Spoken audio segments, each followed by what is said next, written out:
ليس البر أن تولوا وجوهكم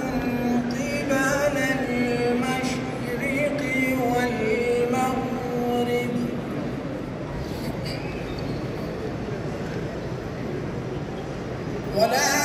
ولكن البر من آمن بالله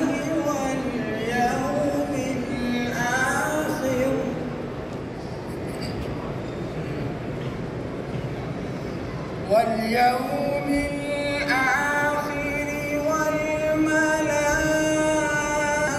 والملائكة والكتاب والنبيين